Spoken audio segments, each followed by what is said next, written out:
final. Muchas gracias a todos y a todas por levantaros un sábado por la mañana para querer compartir este espacio de la escuela y algunos que venís de muy lejos, ¿no? Con un enorme esfuerzo por querer compartir aquí esta mañana. Antes de empezar quiero que veamos un pequeño vídeo, ¿vale? No voy a decir nada más.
Sí, se oye.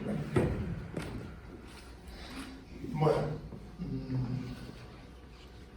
este vídeo intenta transmitir dos ideas. Una es la de la invisibilidad, la idea de que no vemos cosas, que hay cosas que están a nuestro alrededor, pero no vemos. Fijaros esa imagen del abuelo abrazando a un nieto que acaba de salir del colegio y le va a buscar. Y que se pregunta, ¿podrá ese nieto cuidar del abuelo el día de mañana? Hace unos días se dio una noticia en un periódico local que decía que 8 bisabuelos se habían juntado para celebrar el bautizo o el cumpleaños de un niño. No sé si alguno lo llegó a ver esto. Se habían juntado los 8 bisabuelos con el niño. Solo hay un nieto, solo hay un bisnieto en esa familia. ¿Podrá ese bisnieto cuidar de 8 bisabuelos? ¿Podrá un nieto cuidar de 4 abuelos? Bueno, pues hay situaciones de invisibilidad que no nos estamos dando cuenta, que nos están pasando a nuestro alrededor, la vida está cambiando y hay muchos elementos que no vemos. Y la exclusión tiene mucho que ver con esos elementos de invisibilidad, no solamente con aquellas personas en una situación de exclusión social extrema, que a lo mejor estamos ayudando a en Cáritas porque no tienen un techo donde vivir, porque no tienen un trabajo, no tienen un ingreso. Hay muchas circunstancias que rodean la exclusión. Entonces, la primera idea es esa idea de invisibilidad, que intentamos trasladar y que yo creo que todos los que estamos aquí somos plenamente conscientes de ella. La segunda idea, y yo creo que es la idea sobre la que nos vamos a centrar hoy, es la idea de que vivimos en un momento de incertidumbre. Veis esa persona que ve otra realidad y se va acercando poco a poco, cuando se quita esas gafas, de repente se da cuenta que está ante una situación de precipicio. No ha caído, pero se está acercando a ese precipicio. Hoy vivimos un tiempo de tremenda incertidumbre. No sabemos hacia dónde tenemos que dirigirnos.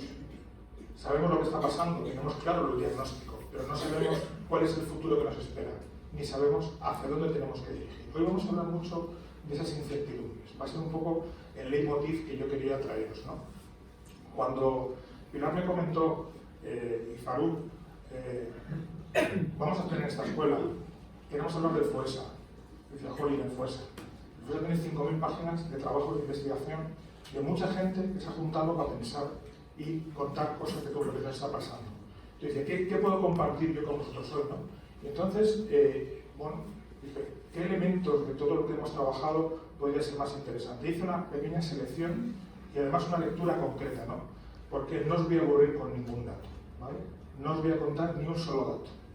O sea, que tranquilidad, porque podría haber inflado a datos, estadísticas, porcentajes, barras, gráficos, ¿vale? Porque pues está lleno, pues se dedica a investigar en base a los datos de la realidad. No los datos que unos y otros inventan, sino los datos de lo que pasa de verdad, ¿de acuerdo? Tener plena confianza cuando se hacen esas investigaciones por parte de Cáritas, que lo que ahí se dice es cierto, es cierto. Entonces, ¿qué lectura quiero hacer yo con vosotros hoy? Bueno, pues una lectura que tiene que ver con un ser, por un lado, discípulo, que somos todos los que estamos aquí, pero también ser ciudadanos. El informe habla mucho del sentido de ciudadanía, no habla del sentido de ser discípulos, ¿de acuerdo? Es una investigación de las ciencias sociales, no desde el ámbito de la doctrina social de la Iglesia, ¿de acuerdo?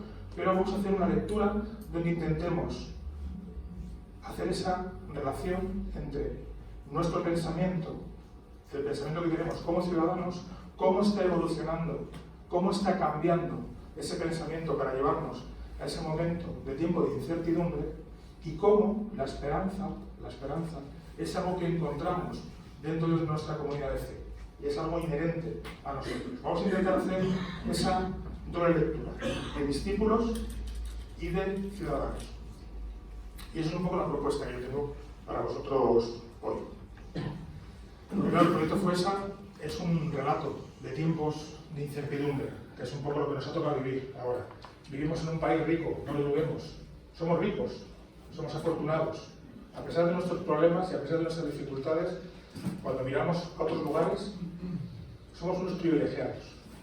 Y dentro de ese privilegio también tenemos dificultades. Pues claro, no, lógicamente, pues claro que las tenemos. Y hablamos mucho de ellas. En Cáritas trabajamos con mucha gente que le pasan cosas dentro de un mundo de privilegio. Pero vivimos en un tiempo tremendamente de incertidumbre.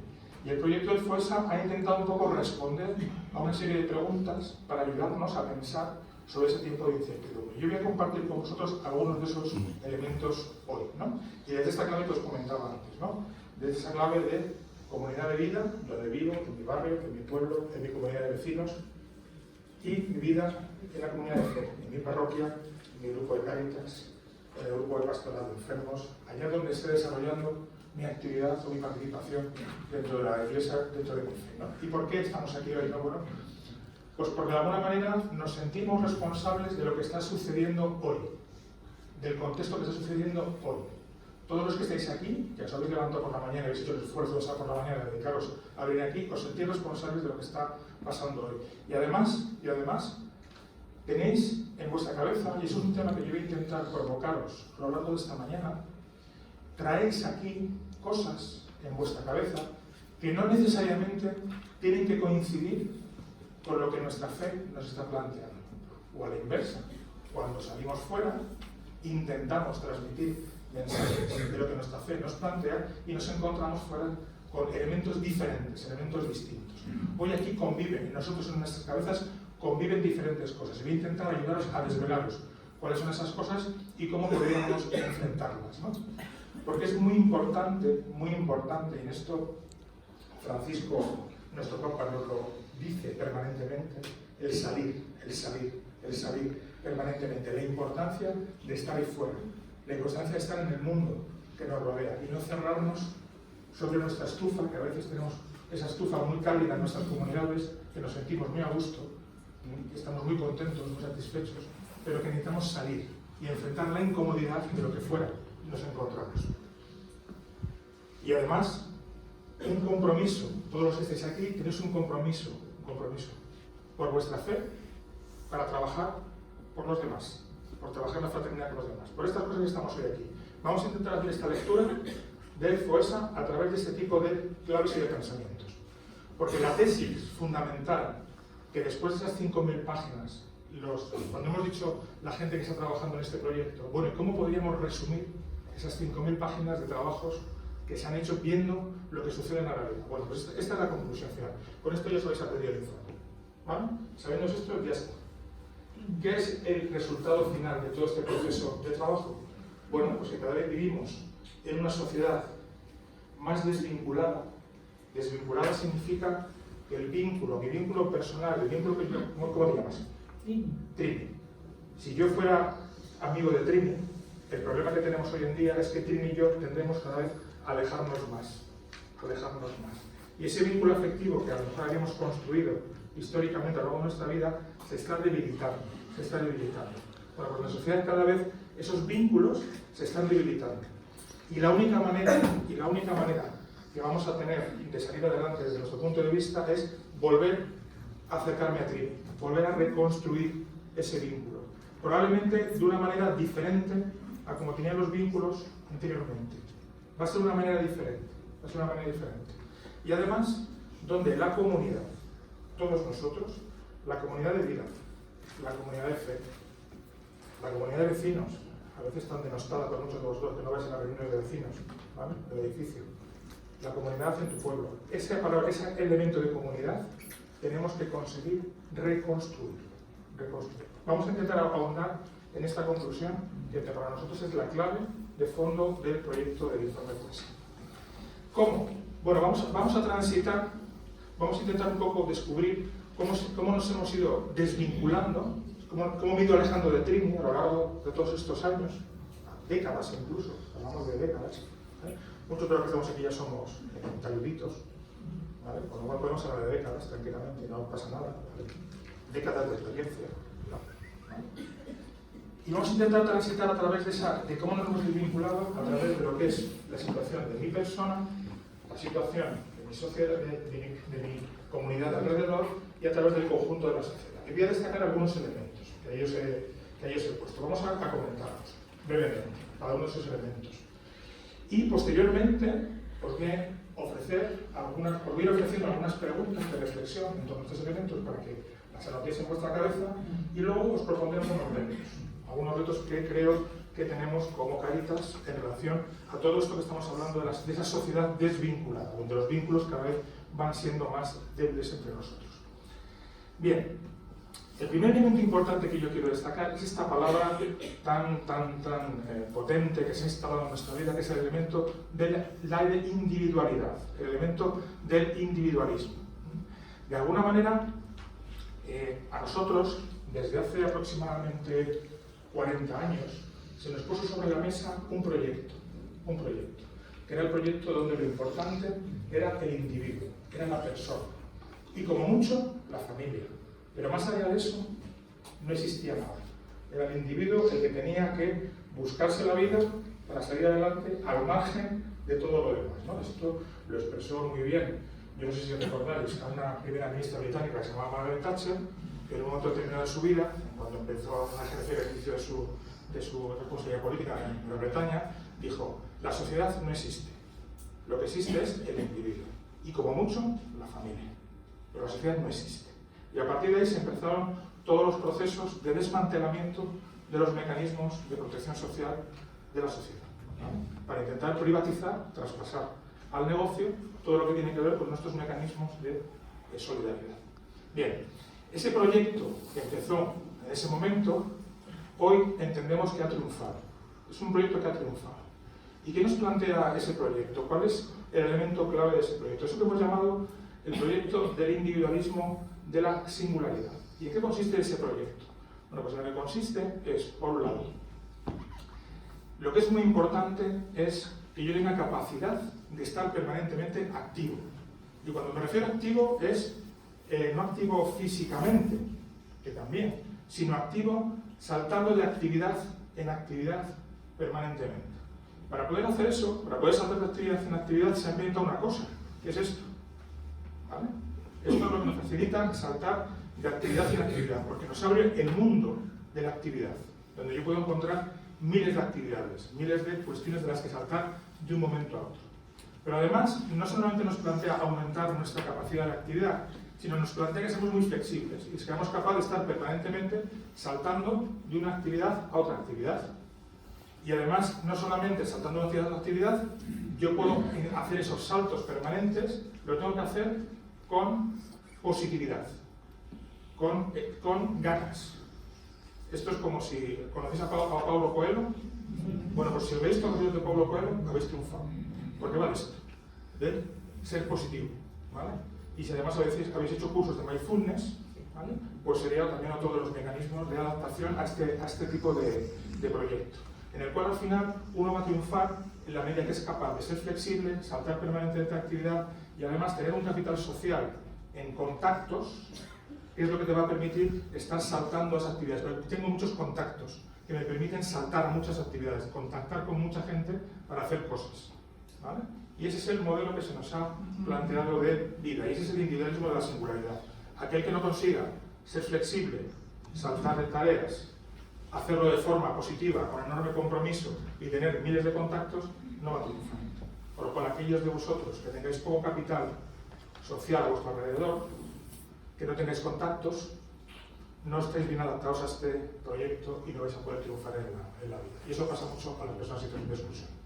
Claro, por otro lado decimos, bueno, pero es que eso es lo que está sucediendo en el mundo, pero nuestra propuesta tiene que ver con el encuentro. Esa es nuestra propuesta, que tiene que ver totalmente con el encuentro. Una comunidad, como ahí pone, donde el centro de su acción es el seguimiento del mensaje de Jesús. Ese es nuestro centro. Y de ahí no nos podemos ni debemos desviarnos. Una comunidad donde además va a ser una comunidad permanentemente en salida, no una comunidad cerrada, calentita, hacia adentro, sino permanentemente hacia afuera. Este es otro de nuestros grandes retos, conseguir comunidades hacia afuera. Comunidad hacia afuera significa que también hago comunidad con los que están fuera. Hago comunidad con los que están fuera. Que este va a ser uno de nuestros grandes retos, hacer comunidad con los que no están, con los que no están, con los que no quieren venir, con los que sienten distintas cosas, con los que piensan de otra manera, con los que tienen una religión distinta. Tenemos que hacer comunidad hacia afuera. Ese es nuestro gran reto. No autorreferenciada, o sea, no siempre mirándonos a nosotros mismos. No siempre mirándonos hacia nosotros mismos, ¿no? Yo estoy cansado ya, a veces, de mirarnos a nosotros mismos. Necesito proyectarnos hacia el futuro y ver la esperanza, hacia dónde queremos dirigirnos, y no permanente estarnos mirando hacia nosotros mismos. Y además, una iglesia, que llamamos una iglesia sinodal, que potencia la comunión y la participación. Todos juntos, todos unidos, todos en camino, todos compartiendo, todos coordinados, no cada uno con su propio chiringuito, con su pequeño espacio. Vamos en salida todos juntos y con las puertas abiertas. Porque además, esa debilidad de los vínculos se ha ido produciendo de una manera paulatina. De alguna manera, lo que se nos ha prometido es esto del aparatito, y además es que, insisto, es bueno, digo, esto... ¿Hay aquí alguien que no tenga móvil? Cero, ¿vale? Importante, constatemos ya esa realidad. Esto forma parte, es una extensión de nuestra vida, y para la gente más joven forma parte de su piel, de su ADN, de su forma de funcionar en la vida. O sea, imaginaros cómo esta revolución que llevamos viendo hace 40 años, se soporta en un mecanismo que tiene una serie de consecuencias. Esto es algo maravilloso si eres capaz de aprovechar sus potencialidades. Te permite acceder a mucha información, te permite acceder a otras partes del mundo, te permite acceder a esa familia que está lejos de ti. Pero claro, los mecanismos de mercado ahora mismo lo que obligan es que nuestros hijos se vayan a vivir lejos de sus padres, porque no hay trabajo donde viven. Pero se ha inventado esto para que podamos vernos, ¿vale? Se ha inventado eso para eso, se ha inventado para esas cuestiones, ¿no? Entonces, esto es maravilloso si uno es capaz de aprovecharlo bien. Pero ¿qué sucede? Que aquellos que no tengan las potencialidades para utilizarlo bien, esto al final te lleva a la muerte social. Y de alguna manera esto promete ir a una, lo voy a decir con otras palabras, el Salmo al principio expresaba esta idea. Esto nos permite una hacienda gigantesca, llegar a un cortijo gigantesco. Lo que no nos permite es tener una estancia en la que vivir. No nos permite tener una habitación en la que vivir. Sin embargo, nos permite acceder a una hacienda gigantesca, ¿no? Esta es una de las consecuencias que está teniendo el elemento de esta modernidad digital. De alguna manera, ante esa situación de la modernidad digital, lo que nosotros planteamos es, bueno, pues de alguna manera tenemos que conseguir evitar desde nuestra comunidad de fe lo que como ciudadanos se nos está planteando. Y es esa socialidad fraterna que planteamos, que de alguna manera tiene que ver con yo no soy sin el otro, yo no soy sin el que tengo al lado. Y yo dependo de ti, yo dependo de Trini. O sea, yo no puedo vivir al margen de Trini. No puedo. Tenemos que tener una relación interdependiente y tenemos que fomentar nuestras dependencias. Fijaros, la palabra dependencia a veces es una palabra que se ve como negativa. A mí me parece una palabra maravillosa. Es que yo dependo de ti. Dependo de ti en mis afectos. Dependo de ti en mi economía. Dependo de ti en mi quedar. Dependo de ti para no tener soledad. Dependo de ti para muchas cosas. Ese reconocimiento es muy importante que nosotros lo pongamos en valor. Y el reconocimiento no pasa por una mediación que es este aparato, ¿vale? Sino desaparecer el aparato y el contacto. Trini, te voy a dar aquí una brasa que tengo aquí.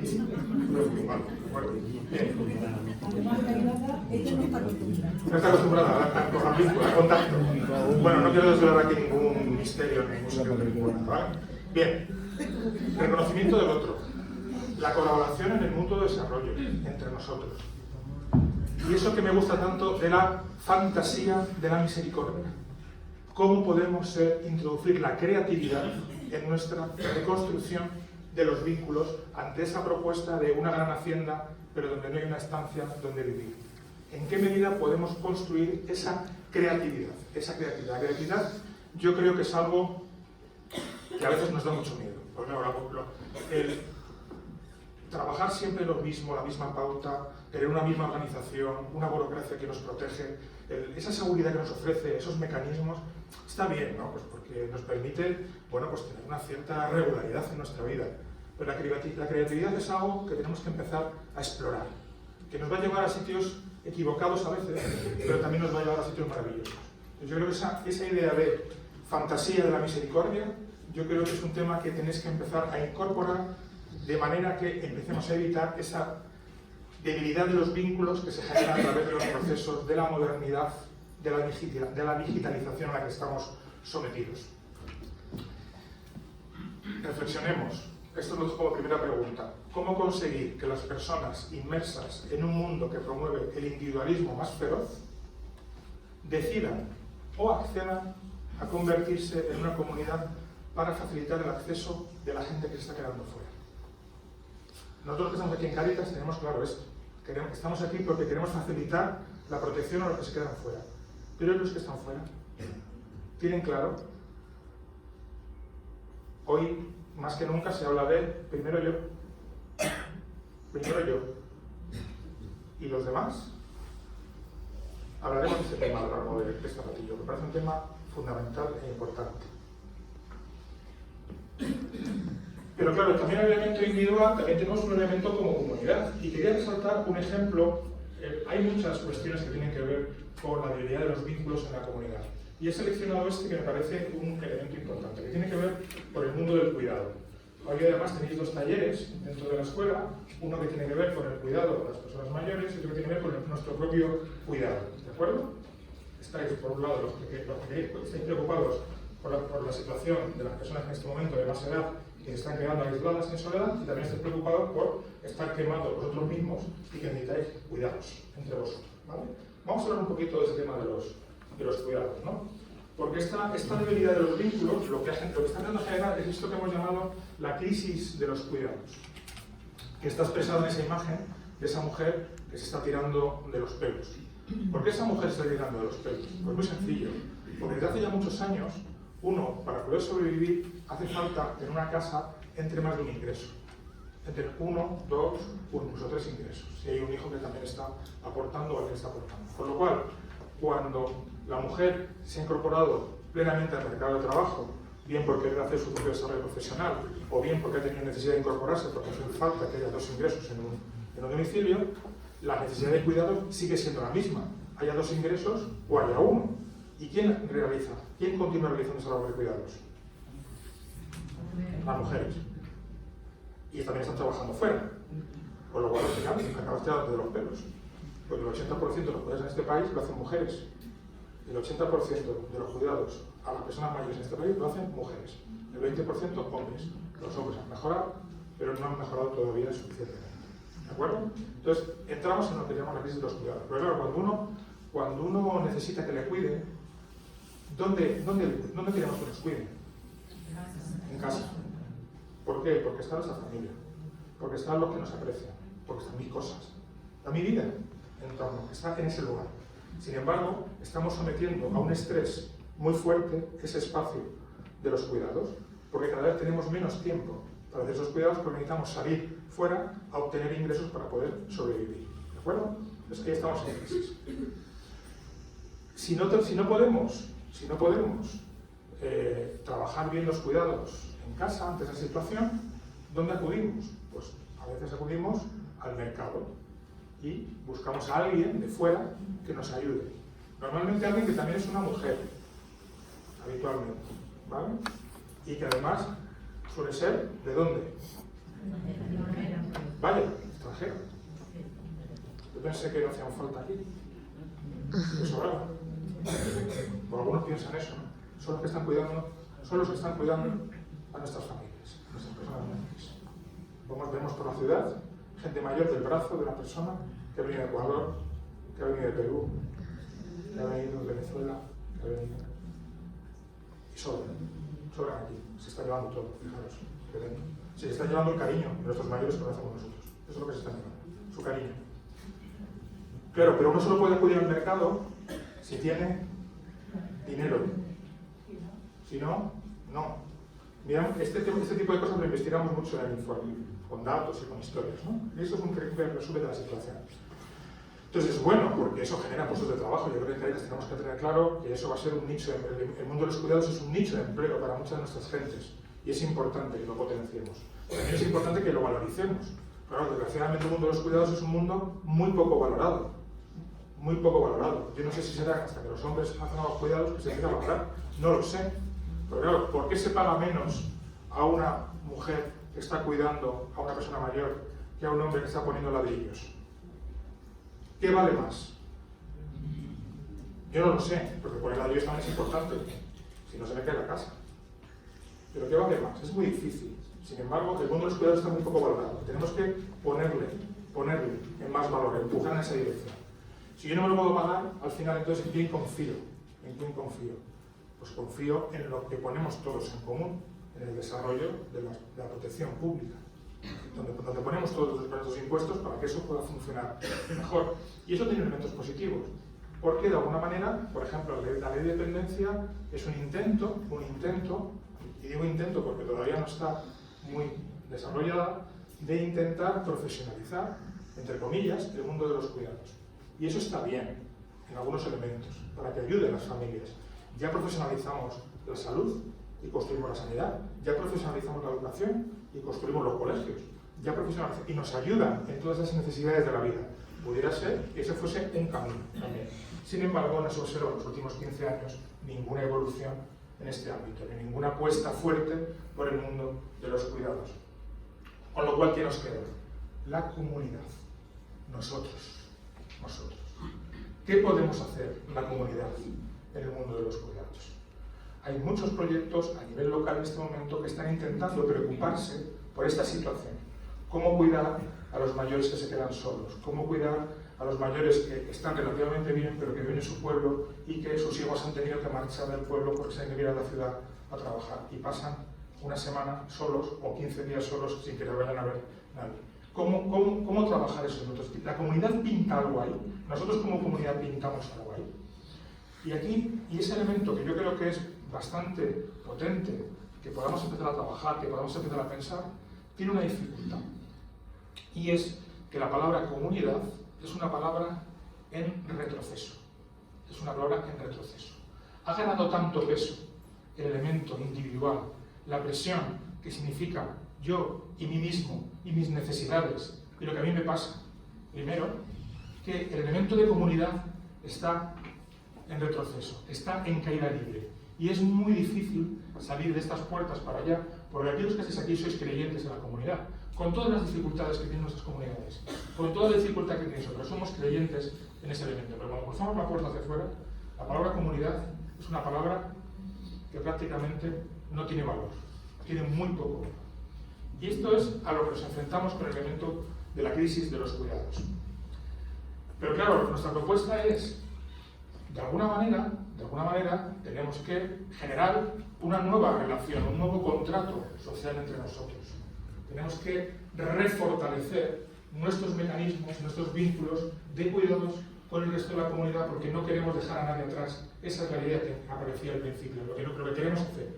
Y ese triángulo de los cuidados tradicional que hemos conocido todos, ese triángulo que nos cuida o bien la familia, o bien el Estado, o bien el mercado, tenemos que introducir en ese triángulo la cuadratura del triángulo y tenemos que conseguir empujar para introducir a la comunidad en este ámbito. Y nos gusta utilizar esta palabra de tenemos que construir nuevos cuidadanos, la cuidadanía. Ya no somos solamente ciudadanos, somos cuidadanos.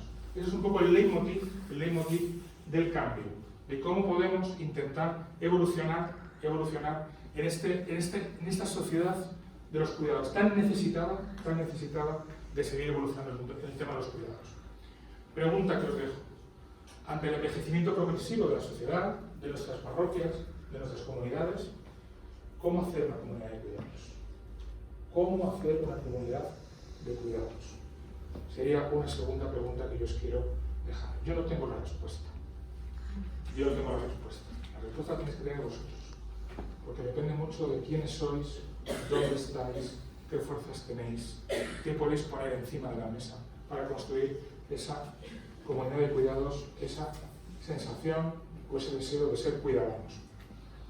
Y por último, el último elemento que quiero abordar, el tema de la sociedad, ¿no? Y aquí hay un tema, yo creo que bastante interesante, que me quiero detener un poquito, que tiene que ver con esto que llamamos el retorno de las emociones. El informe habla mucho de esa situación de incertidumbre a la que nos enfrentamos, de no sabemos hacia dónde tenemos que ir. Y la incertidumbre, generalmente, lo que al final acaba generando es inseguridad. Y una de las formas que tiene de enfrentar el miedo y la inseguridad, la incertidumbre y la inseguridad, es el miedo. Y hoy vivimos una sociedad del miedo. Hoy vivimos con esa sensación que algunos investigadores ya hace muchos años lo llamaban un mundo sin hogar. Eso es un mundo sin hogar. Pues un mundo donde yo ya no entiendo cuáles son las claves de cómo funciona. Porque ya no son las claves del mundo en el que yo me crié y en el que yo nací y en el que yo crecí. Ya no son esas claves. Y me siento perdido porque intento adaptarme con las claves que a mí me han enseñado, que he aprendido en mi familia, que aprendí en mi colegio, que la sociedad en aquel momento me decía que tenía que utilizar, y sin embargo hoy ya no funcionan esas mismas claves. Y me siento sin hogar, me siento en un mundo sin hogar. Un mundo sin hogar que al tener ese sentimiento cada vez pienso más de la siguiente manera. ¿Cuántos de vosotros estáis aquí habéis oído en vuestros entornos expresiones del tipo: es que esto ya no es lo de antes, es que mi barrio ya no es como era, es que mi pueblo ya no es como... es que ya la gente ya no es como era antes? ¿Oís estas expresiones? ¿Sí? ¿Los utilizáis vosotros? También, vosotros mismos. ¿Vale? Porque tenéis miedo. Porque sentís miedo. Somos ciudadanos y somos discípulos. Y lo que sucede fuera, lo tenemos aquí también. Y esto influye. Fijaros cómo influye en un grupo de caritas, que ha habido grupos de caritas que pensaban que ante ese miedo lo que tenían que hacer era ayudarse primero a sí mismos. Y no a los que venían de fuera. Primero yo, y después los otros. Ojo con esto. Se está empezando a vivir también entre nosotros, porque lo que sucede fuera lo tenemos dentro. Y ofrecemos respuesta desde nuestra fe, desde nuestro sentido del Evangelio, o le ofrecemos respuesta a eso, o nos van a acabar invadiendo con ese tipo de pensamientos dentro mismo de nuestra propia iglesia. Dentro mismo de la iglesia. Porque ahora estamos haciendo una reacción cada vez ante ese miedo, una reacción más particularista. Primero, ¿quién? Los míos. Primero, los de aquí, frente a los de allí. Primero, los míos. Una reacción de particularidad. Los nacionalismos no dejan de ser esto. La movida de Cataluña no deja de ser esto, un particularismo. Primero, los de aquí. Cuando la gente se mete con los inmigrantes es primero los de aquí. Necesitamos volcar en otro nuestra frustración, nuestro miedo. Tenemos ese particularismo que está creciendo. Fijaros, os voy a contar una pequeña historia que he leído. La gente que rodea este proyecto son gente que lee mucho, ¿vale?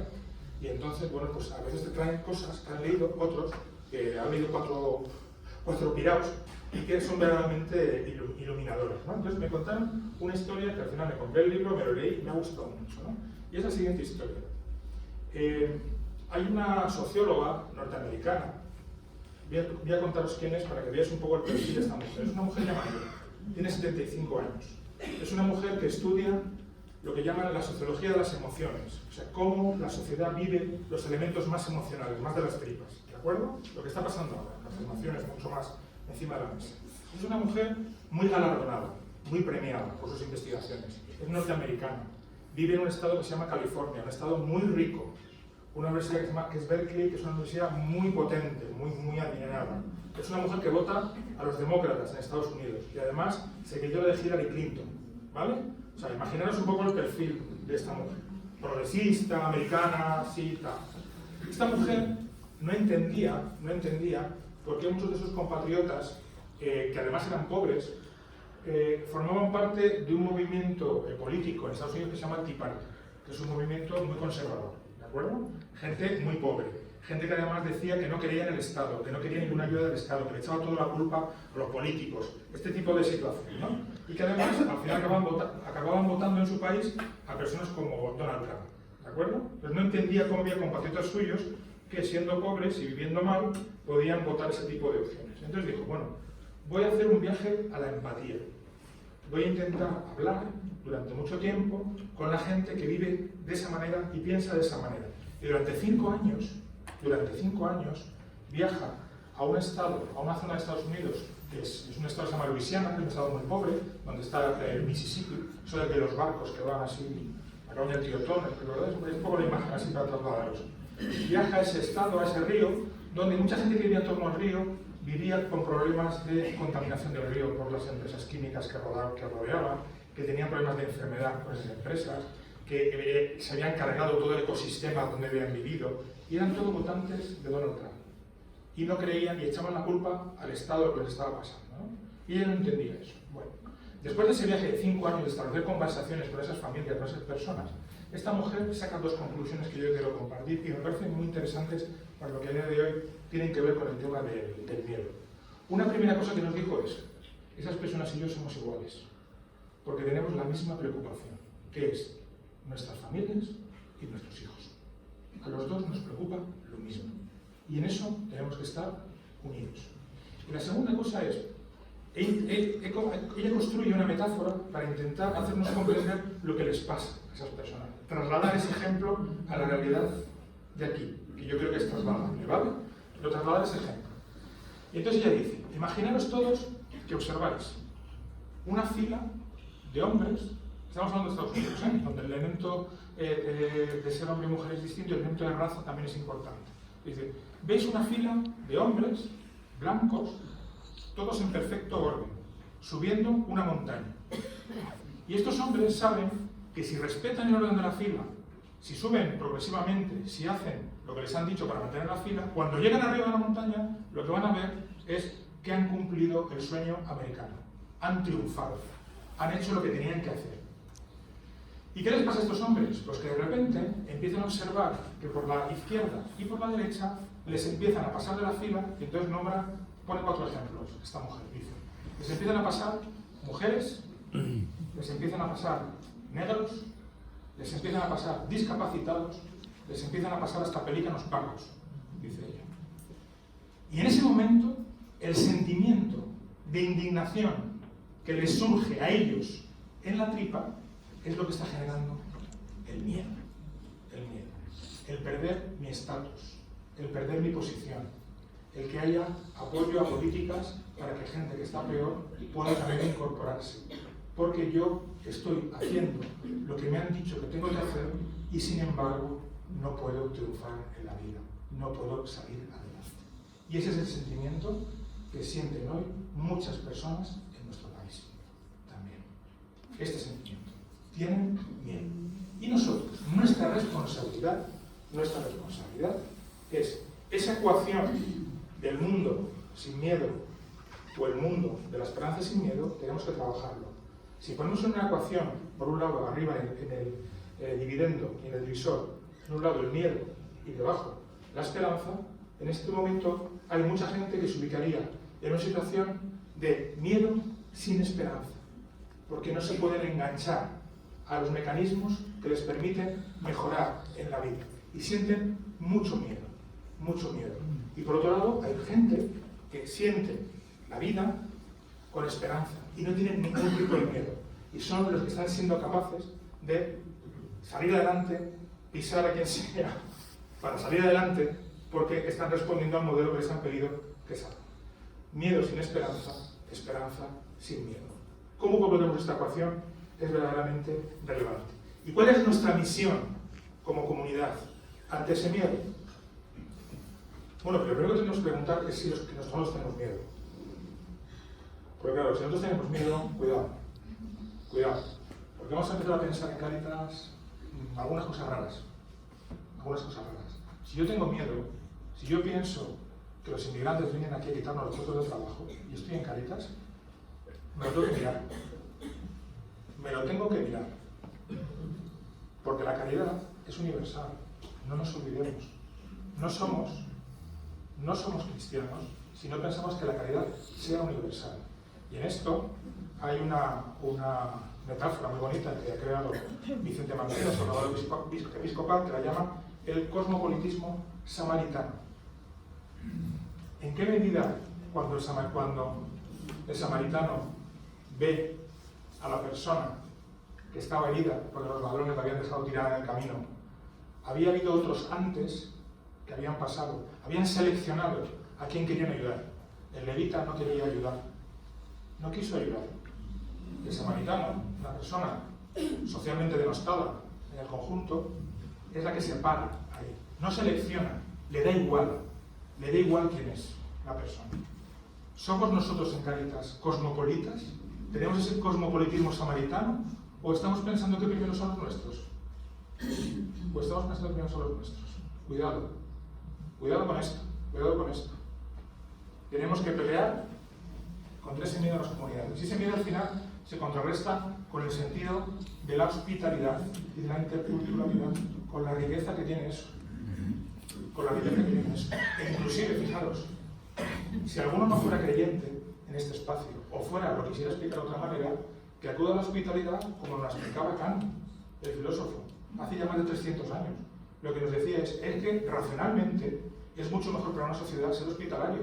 Gana mucho más Al contrario, si se cierra como sociedad, va a perder mucho más. O sea, egoístamente, Kant nos dice que es mucho más práctico ser hospitalarios con la gente. O sea, enfocarlo como lo queréis enfocar, pero la hospitalidad va a ser la clave del crecimiento y del mantenimiento de nuestras comunidades. Ser hospitalarios, ser abiertos, puertas abiertas. Y este es el elemento que os quería comentar del miedo. Y junto al miedo está esto que llamamos la relación entre los derechos y las responsabilidades. El informe también habla mucho de la adquisición y el fortalecimiento de nuevas responsabilidades. Durante muchos años hemos tenido en la boca la palabra derechos. Tenemos derecho a que nos protejan. Tenemos derecho... ¿Cuántos cobráis aquí la pensión? Levantad la mano, por favor. Una pensión. Cobráis una pensión. Vale. Y sentís que tenéis derecho a una pensión, ¿verdad? Y desde luego, como os la quiten, al de Troya. Al de Troya. ¿Vale? Tenéis derecho a una pensión. Fijaros, solamente puede ser un derecho si hay una comunidad que se responsabiliza de que eso sea un derecho. Si hay una comunidad que se responsabiliza. El derecho no se mantiene porque sí, porque yo lo haya generado. El otro día en una charla me decía una persona del público, yo es que he contribuido. Ya. ¿Y? Porque no estás pagando, o sea, eso no es una bolsa de ahorro que tú tienes guardada. Quien está pagando aquí son los trabajadores de hoy. Con lo cual, si los trabajadores de hoy deciden cotizar menos a la seguridad social, tu pensión va a bajar y no vas a poder hacer nada, porque no depende de ti. Depende de ti el ingreso directo. ¿De acuerdo? Con lo cual, un derecho solamente es sostenible si hay una comunidad que se responsabiliza de que ese derecho se pueda llevar adelante. Que no se nos olvide. Y se nos han olvidado las responsabilidades. Se nos han olvidado. Cada vez más nuestra relación con los servicios públicos son en clave de derecho. ¿Por qué? Porque yo tengo derecho, porque he pagado. Estoy pagando mis impuestos para que tú me atiendas. Y estoy relacionándome con la protección social pública como si fuese una empresa, como un cliente.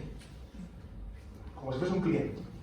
No, mi relación no es por una relación de solidaridad con ese espacio público que hemos construido entre todos para que nos pueda proteger a todos, sino como una relación individual de derecho porque yo he pagado mis impuestos y tengo derecho a que tú me atiendas en condiciones.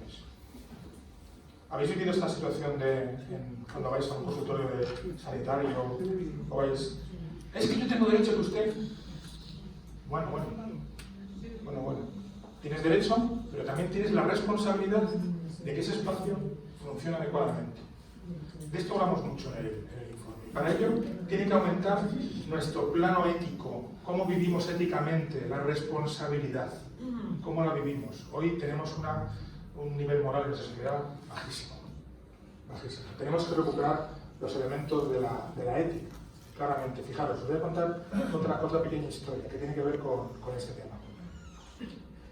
Poneros en esta situación. Año 1942. 1942. ¿Qué pasaba en 1942 en el planeta? Una guerra. Segunda Guerra Mundial. 1942. Londres. ¿Qué pasaba en 1942 en Londres? Estaban los aviones nazis bombardeando la ciudad. Lo habéis visto en miles de películas. ¿Vale? Simultáneamente, en el año 42, los soldados británicos estaban en la playa de Dunkerque retirándose porque les estaban matando. Estaban perdiendo la guerra, los británicos. ¿De acuerdo? Bien. En ese contexto de muerte y de violencia, hubo un hombre que se llamaba Beveridge que hizo un informe en ese contexto, fijaros. Y en ese informe decía: si conseguimos sobrevivir, lo que tenemos que hacer es construir un sistema de protección social que proteja a todos los seres humanos desde la cuna hasta la muerte. Y no podemos dejar a nadie atrás. Año 1942, contexto de muerte, bombardeos, muerte en las playas, y una persona se plantea una decisión moral: no podemos dejar a nadie atrás. Esa responsabilidad es una decisión ética y moral, se nos ha olvidado como sociedad. Se nos ha olvidado. Tenemos que recuperar la responsabilidad sobre los que nos rodean. Sobre los que nos rodean. Han pasado 80 o 90 años desde que se empezaron a construir los mecanismos de protección social en Europa. Nosotros llegamos un poco más tarde a ellos, como es bien conocido, pero los tenemos. Se nos ha olvidado por qué se crearon. No porque somos clientes, sino porque hubo una decisión moral de no dejar a nadie atrás. Y porque progresivamente se nos olvida que la desigualdad, cuando aumenta la desigualdad, el informe habla mucho de la desigualdad, cuando aumenta la desigualdad y hay mecanismos democráticos que empiezan a fallar, se nos ha olvidado que eso lo que genera es violencia. Es violencia. Se nos ha olvidado. Y en aquel contexto de muerte tenían claro de que eso no podía repetirse de ninguna de las maneras, y se nos ha olvidado. La corresponsabilidad. Y la corresponsabilidad también tiene que ver en Cáritas, con en qué medida son corresponsables la gente que acude a Cáritas. Y esto es un temazo. ¿Cómo conseguimos trabajar la corresponsabilidad de la gente que acude a pedirnos ayuda? Cuando su nivel de compromiso está totalmente deteriorado porque están viviendo en la supervivencia. Y el elemento de responsabilidad no existe. No porque no quieran, sino porque no pueden. ¿Cómo conseguimos la corresponsabilidad? Si no hay corresponsabilidad, no hay sociedad. Y si la gente con la que trabajamos quiere formar parte de la sociedad, también se tiene que tomar responsabilidad desde su situación, de forma proporcionada a su situación. Y esto es importante que lo tengamos en cuenta. Reflexionamos. ¿Cómo ayudar entonces a nuestras comunidades cristianas a superar sus miedos frente al otro, frente al diferente, frente al extranjero? Si tenemos gente en nuestras comunidades a nuestro alrededor que tienen miedo, tenemos que hacer un trabajo de empatía, entender por qué tienen miedo, entenderlo por qué tienen miedo, no denostar a la gente que tiene miedo. Hay que entender por qué tienen miedo y explicarles que es mucho mejor la hospitalidad que levantar un muro. Porque eso al final no nos lleva a ningún lado. Y desde luego no responde para nada al mensaje de Jesús. Absolutamente para nada.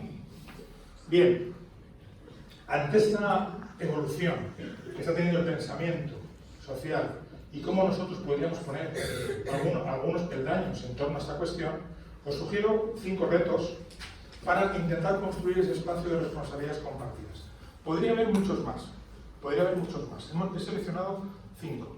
Que voy a intentar traduciros un poco de lo que se plantea a nivel global en el informe, a nivel social global, pero vamos a intentar aplicarlo a nuestra realidad de Cáritas de una forma más cercana, ¿vale? No hay mucho caso a muchos elementos que hay porque no vamos a entrar en ellos. De aquí, de este primer reto, de esta primera conversación, de este primer elemento que yo quiero poner sobre la mesa, tiene que ver con ese tema que os decía de los nuevos escenarios de responsabilidad, ¿de acuerdo? Y detrás de todo esto que hay aquí, esta información que hay aquí, hay una idea, y es ¿cómo conseguimos empezar a construir, a poner encima de la mesa un nuevo derecho humano, que es el derecho a tener una comunidad. Porque el modelo de vida que se lleva implantado desde 40 años es un modelo individual, puramente individual. Necesitamos que a la comunidad se la proteja casi como un derecho humano. El derecho a tener vínculos fuertes que me rodeen. Primera conversación que os animo a trasladar fuera de este espacio. Que todo el mundo entienda que necesitamos vivir en una comunidad. Segunda conversación que os planteo, relacionada con Cáritas. Yo creo que todos estáis muy preocupados en que el elemento clave para que la gente que cuida a nosotros pueda salir adelante tiene que ver con que tenga un empleo digno o una protección social digna. ¿De acuerdo? Pero vamos a ver el tema del empleo. Estamos obsesionados en que el empleo es la clave del tema. Y es verdad que es un elemento muy relevante. Pero ¿qué nos sucede en el tema del empleo? Que tenemos que empezar a conversar, a ponernos de acuerdo de forma simultánea cómo pensamos como sociedad, como comunidad, el tema del empleo. Porque claro, ahora mismo hay como tres grandes situaciones que se están produciendo de forma simultánea y que requieren de esfuerzos y de pensamientos ligeramente distintos, ¿vale? Digamos que si pensáramos que la idea va en la tecnología, lo que está haciendo es cambiar el mundo del empleo y lo que hay que hacer es adaptarse a esos cambios, con lo cual ahí lo que hace falta es formación, que la gente se recicle, que la gente se forme, que la gente se prepare. Ahí hay una línea de pensamiento que es importante y ahí Cáritas hacemos muchos esfuerzos porque la gente se forme. Aquí imagino que, como en otras Cáritas, habrá proyectos de empleo que tienen para formación, cursos, vale. Ese sería como el paradigma más tradicional, adaptarnos al cambio tecnológico. Pero hay otro paradigma que también está produciendo de forma simultánea que tiene que ver con en qué medida están surgiendo nuevas formas de empleo que no se adaptan a nuestros formatos tradicionales de empleo. Lo habéis visto en el vídeo, el chico de la bici. ¿A quién huelen muchos chicos de la bici? ¿O chicas de la bici? ¿O empieza a ver? ¿Vale? ¿Quién se pide una pizza a las 3 de la mañana? Y tiene que llamar a un teléfono para que un chico se levante, vaya no sé dónde, coja la pizza caliente, se la lleve, la meta en un paquete en bici y se vaya a correr. O sea, son modelos de empleo que son nuevos para nosotros. Y ese modelo de empleo no está claro si es una persona asalariada o si es una persona autónoma. Es posible que sea incluso hasta algo intermedio, algo mezclado. Entonces, tenemos que estar muy atentos a cómo va evolucionando ese mercado de trabajo para saber si como Cáritas tenemos que levantar la voz y decir, cuidado, cuidado. Tenemos que adaptar ese tipo de trabajos a los formatos ya protegidos del marco laboral, o si hubiera que crear otros, discutámoslos y que los agentes sociales discutan si eso tiene que existir o no tiene que existir. Tenemos ahí otro paradigma por delante. Pero habría un tercer paradigma, que es, que lo habéis oído muchas veces. El trabajo ya no es suficiente para poder vivir. 13, 14, 15% de la población en Andalucía está trabajando, pero está en el espacio de la exclusión social. Está en ese espacio de la exclusión social. Por lo cual, tenemos que empezar a pensar, desligar, separar el concepto empleo del concepto trabajo. Tenemos que empezar a pensar en desligarlo, que no todo el trabajo sea empleo, y además que sea un trabajo que no es empleo, pero que esté remunerado. Pues si no, ¿de qué vives? Si no, ¿de qué vives? Y aquí surge toda la discusión sobre las rentas básicas universales, las rentas garantizadas, los complementos salariales, el nicho de empleo de los cuidados, si podría ser un nicho de trabajo, pero no un nicho de empleo. Surgen muchas discusiones. Aquí hay otro paradigma. Tenemos que tenerlo claro, hasta dónde están evolucionando, porque esa es una de las respuestas fundamentales que estamos planteando a la gente que acude a nosotros, el tema del empleo. Tenemos que saber cómo se están produciendo las discusiones en el marco de esta realidad del empleo. Escenarios muy abiertos, muy abiertos. La tercera discusión, el tercer reto que os planteo, tiene que ver con esa pregunta que hay arriba. ¿Ayudamos incondicionalmente o ayudamos porque se lo merecen?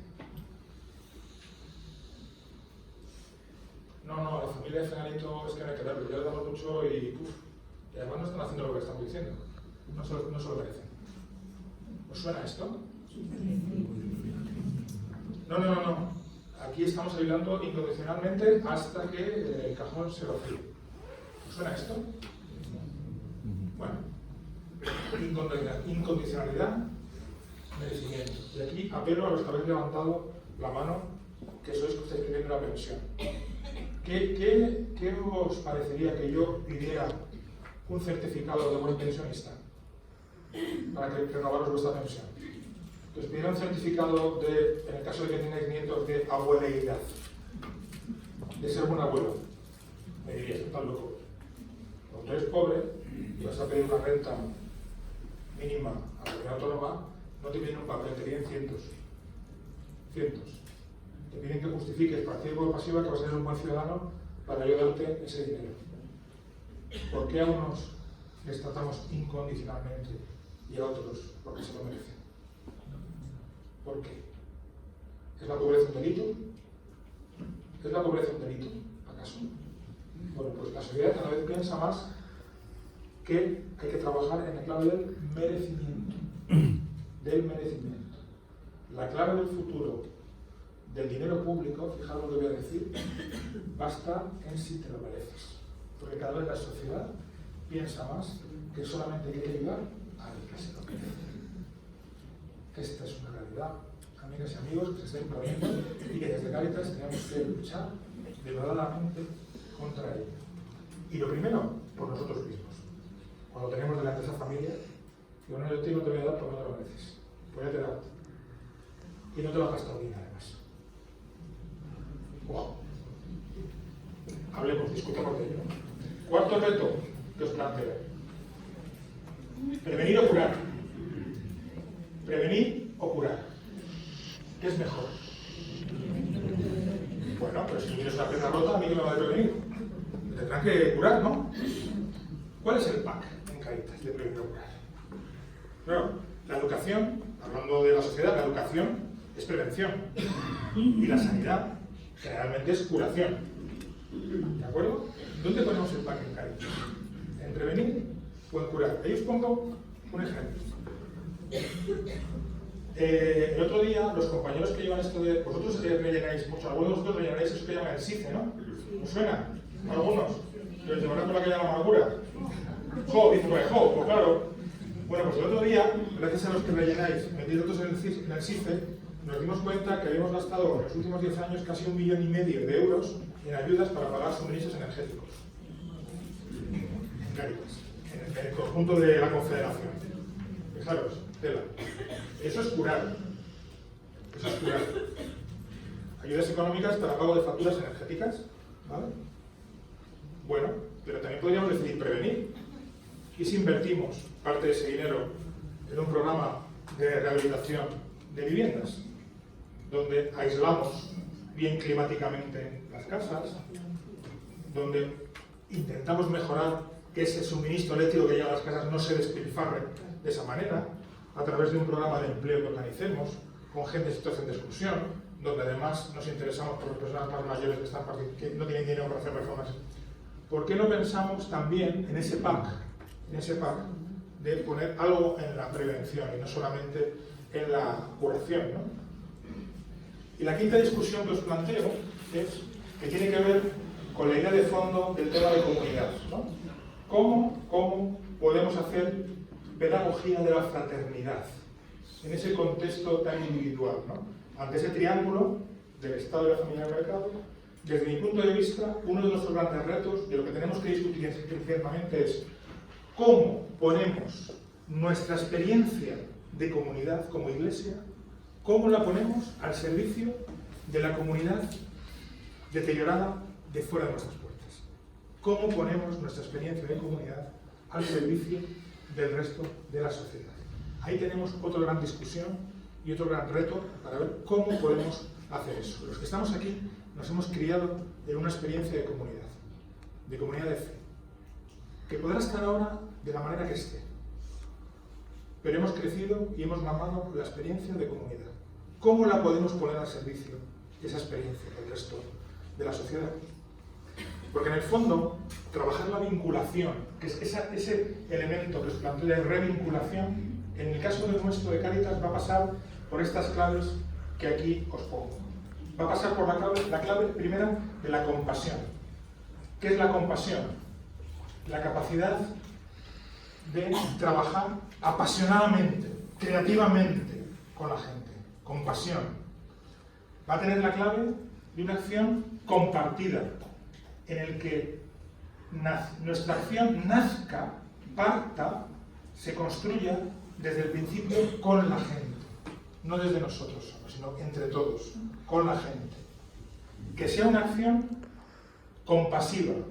¿Qué significa que sea una acción compasiva, la de Cáritas? Que sea una acción que no tiene tiempo, que es incondicional, que tendrá el tiempo que tenga que tener, porque lo importante al final es el proceso, es el camino que tenemos con la gente, no tanto hacia donde llegamos, sino lo que estamos viviendo en el camino. Compromiso, porque creemos, tenemos esperanza y confiamos en una promesa, porque tenemos esperanza y confiamos en una promesa. Para nosotros la esperanza es vida y tenemos que llevar esperanza hacia afuera. Y porque además es una acción compadecida, que la vivimos con los demás. Yo muchas veces cuento en este punto, y con esto voy acabando, no sé si conocéis la historia de Cáritas como organización, ¿la conocéis? ¿Os suena cuando surgió? Los americanos, lo que dicen. Cáritas nace para repartir, cuando la Iglesia Española decide organizar una acción para repartir la leche del plan Marshall que llegaba a Europa, la leche y el queso, y la leche en polvo, que es posible que alguno de vosotros que tenéis edad provecta recordéis el sabor, lo tenéis aquí grabado en el córtex cerebral, ese sabor de ese queso rancio, amarillo. Bueno, ese fue nuestro origen, repartir peces, repartir alimentos, ese fue nuestro origen como organización. Pero claro, fuimos evolucionando, fuimos cambiando, y pasaron los años y descubrimos que no solamente había que dar peces, sino que había que enseñar a pescar. Todo eso suena a esto, ¿verdad? No dar peces, sino enseñar a pescar. Entonces empezamos a cambiar nuestra forma de hacer. Pero claro, estamos ya en una nueva realidad, en la que ya no vale solo a dar peces, ni a que vale enseñar a pescar. Entonces yo lo expreso de la siguiente manera. Vivimos en una época donde tenemos que tirarnos juntos a un río que tiene pocos peces. Y los peces que pesquemos, comérnoslos todos juntos. Todos juntos. Si conseguimos pasar de ese dar peces a enseñar a pescar y a tirarnos al río para pescar peces que vamos a compartir todos juntos, que eso lo que significa es aquellos proyectos, aquellas ideas que hagamos, los destinatarios no son los otros, es la comunidad. Y todos estamos implicados en ello. Todos estamos implicados en ello. Los retos, 5 que os he comentado antes, no se van a poder resolver si no nos revinculamos. La esperanza solo puede ser posible cuando todas las personas nos miremos los unos a los otros vestidos de la misma dignidad. Nos vivamos todos iguales. Yo no soy ni mejor ni peor que el que cruza la puerta a pedirme. Cuando pensemos eso, haremos dar paso de la comunidad. Y si me permitís terminar con una frase de Martin Luther King, bueno, más que una frase, con su experiencia. Martin Luther King no tuvo una pesadilla. ¿Qué tuvo? Un sueño. Ese es nuestro sueño, la esperanza de poder seguir adelante y trabajar en la comunidad. Muchas gracias a todos.